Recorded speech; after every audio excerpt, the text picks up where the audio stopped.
नमस्कार दोस्तों, स्वागत है आपका हमारे चैनल शेयर मार्केट में। बात करेंगे सुज़लोन एनर्जी की।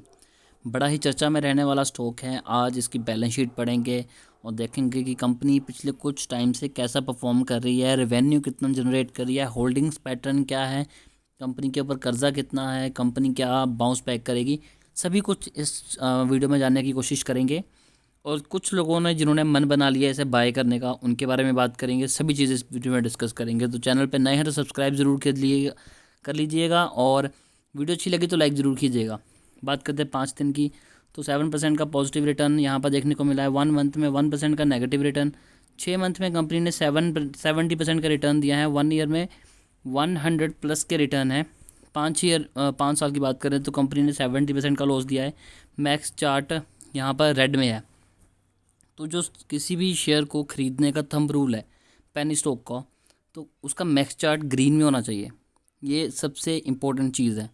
तो अगर उसका जो मैक्स चार्ट इसकी बात करें तो ये रेड में है। यहाँ से स्टॉक लगातार गिर चुका है और अब शेयर के पास कुछ भी नहीं है। शेयर ज़ीरो हो चुका है। तो यहाँ पर कुछ लोगों की जिनकी गट फीलिंग बोलती है कि नहीं, हमें इसमें इन्वेस्टमेंट करनी चाहिए, वो इन्वेस्टमेंट कर सकते हैं। लेकिन आप इस वीडियो को देखिएगा अच्छे से, ताकि एंड तक आपको ये श्योर हो जाए। आप इस अगर आप ये सोच रहे हैं कि मैं इसे बाय करूं, कितनी क्वांटिटी बाय करूं, तो ये वीडियो के एंड तक आपको इसके सारे आंसर क्लियर हो जाएंगे। तो वही चीज़ को डिस्कस करेंगे। अगर बाय देखिए ₹5 का शेयर है, अगर आप अपने पोर्टफोलियो का 1 या 2% यहाँ पर लगाना चाहें तो लगा सकते हैं। उससे ज़्यादा लगाना शायद मेरे हिसाब से बेवकूफ़ी हो जाएगी। क्या कारण है वो मैं आपको बताता हूँ इसकी बैलेंस शीट के ऊपर जाकर। तो हम आ चुके हैं सुज़लोन एनर्जी की बैलेंस शीट के ऊपर। सबसे पहले बात करते हैं कंपनी के रिज़र्व और सरप्लस की। देखिए, 5 साल पहले कंपनी के पास रिज़र्व माइनस में थे, जो कि -400 थे। उसके बाद कंपनी प्रॉफिट में आई, थोड़े से रिज़र्व इकट्ठे करे जो कि थे 17 करोड़। फिर उसके बाद कंपनी ने अगेन यहाँ पर -710 के रिज़र्व, मतलब माइनस में चली गई। उसके बाद अगेन कंपनी माइनस में, और अब अगेन कंपनी माइनस में। अगर ये जो क्वांटिटी है लगातार कम हो रही होती ना, तब भी एक बार हमें थोड़ा सा ये हो जाता है कि कंपनी कहीं ना कहीं अच्छा परफॉर्म कर रही है। पर ये तो बिल्कुल माइनस में जा रहे हैं। अब कंपनी के पास रिज़र्व तो क्या होंगे। अगर कंपनी के पास रिज़र्व नहीं है तो वो ना आपको डिविडेंड देगी, ना वो बोनस दे पाएगी, ना कुछ और कर पाएगी, क्योंकि कंपनी पहले ही कर्जे में है। अब बात करते हैं लॉन्ग टर्म बोरिंग की।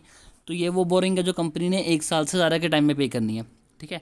तो यहाँ पर एक पॉजिटिव साइन है कि कंपनी अपनी पिछले 5 साल से अपनी बोरिंग को कम कर रही है। तो यहाँ से तो देख के लग रहा है कि यार ये तो बड़ी अच्छी चीज़ है कि कंपनी अपनी बोरिंग कम कर रही है। लेकिन ये सिर्फ एक पहलू है। बात करते हैं साथ में शॉर्ट टर्म बोरिंग का भी। तो देखिए, अभी करंटली कंपनी के पास 8,260 करोड़ की शॉर्ट टर्म बोरिंग है। 1 साल के अंदर कंपनी के पास 8,000 करोड़ रुपए कहाँ से आएंगे। तो ये भी एक क्वेश्चन है जो इस कंपनी को फेस करना पड़ रहा है। और यहाँ पर आप देखिए कि पहले ये 1,000 समथिंग थी, फिर ये 2,000 के अराउंड हुई, फिर 3,000 प्लस होगी, फिर 3,200 प्लस होगी, अब 8,000। सबसे ज़्यादा कर्जा तो अभी है कंपनी के ऊपर। और कंपनी ये कर्जा कहाँ से देगी। अब बात करते हैं कंपनी के पास एसेट्स कितने हैं। अगर तो कंपनी के एसेट्स हैं, कंपनी कर्जा ले रही है, अपने एसेट्स को बढ़ा रही है, तो ये भी एक पॉजिटिव साइन है कि चल कर्जा लेके कुछ तो अच्छा कर रही है।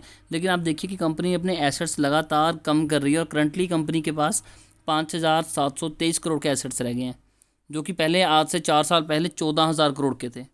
तो कंपनी अपने एसेट्स भी लगातार कम कर रही है, कंपनी के ऊपर कर्जा भी बढ़ रहा है, तब भी लोग इसमें बाइंग करने की सोच रहे हैं। तो मेरे हिसाब से तो यहाँ पर बाइंग नहीं करनी चाहिए।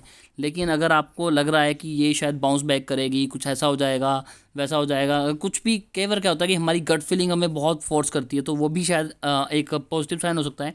तो अब मैं आपको एडवाइस दूंगा कि अपने पोर्टफोलियो का सिर्फ 1 और 2% इसमें इन्वेस्ट कीजिए। इन केस अगर ये स्टॉक ऊपर जाता है तो 5 रुपये का स्टॉक है, अगर 10 रुपये तक हो जाता है तब आप थोड़ी सी ज़्यादा इन्वेस्टमेंट कीजिए। बट अगर आपने यहाँ पर फिर भी मन बनाया है तो मैं आपको एडवाइस नहीं दे रहा, ना ये कोई रिकमेंडेशन है। मैं सिर्फ आपको एक इंट्रोडक्शन थोड़ा सा बता रहा हूँ, ताकि आपको आइडिया हो जाए कि क्या इसमें इन्वेस्टमेंट करनी चाहिए।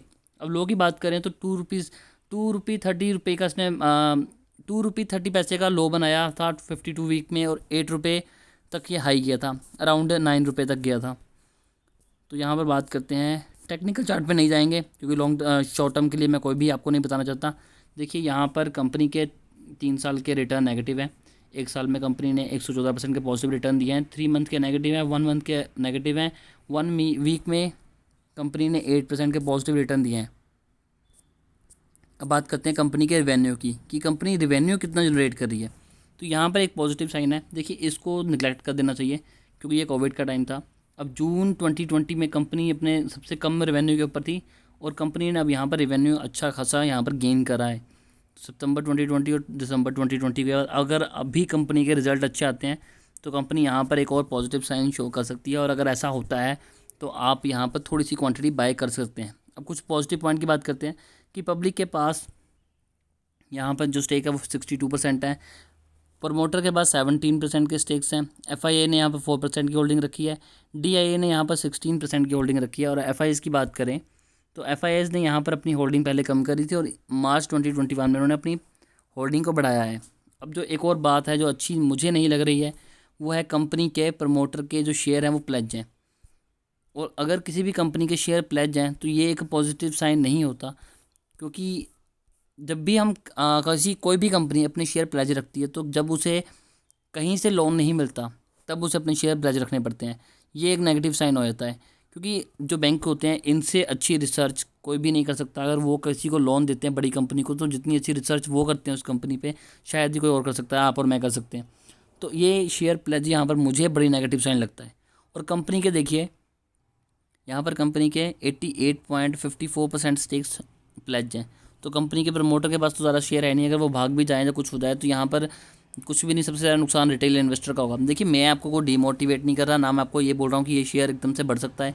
मैं बस ये चाहता हूँ कि आपकी जो हार्ड अर्न मनी है, जो आपने इतनी मेहनत से पैसे कमाए हैं और आप किसी एक पेनी स्टॉक पे लगा के ये सोच रहे हैं कि कल को ये मुझे अरबपति करोड़पति बना देगा, तो ऐसा नहीं होता।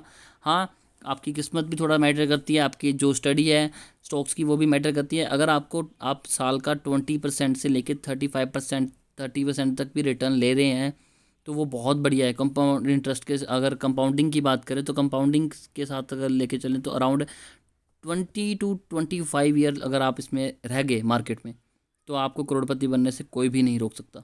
लेकिन अच्छे शेयर चुनिए, किसी भी शेयर में फंसेंगे तो आपका अल्टीमेटली नुकसान ही होगा। तो दोस्तों अगर आपको वीडियो अच्छी लगी तो वीडियो को लाइक कीजिए, चैनल पर नए हैं तो सब्सक्राइब जरूर कीजिएगा, और अगर आपकी कोई भी क्वेरी है तो प्लीज़ कमेंट करके ज़रूर पूछिएगा। हम आपके सारे कमेंट पढ़ते हैं और हमारी कोशिश होती है कि उनके एक अच्छे आंसर दे सकें ताकि आपको कभी भी किसी भी चीज़ को लेकर प्रॉब्लम ना हो। आज के लिए दोस्तों इतना ही।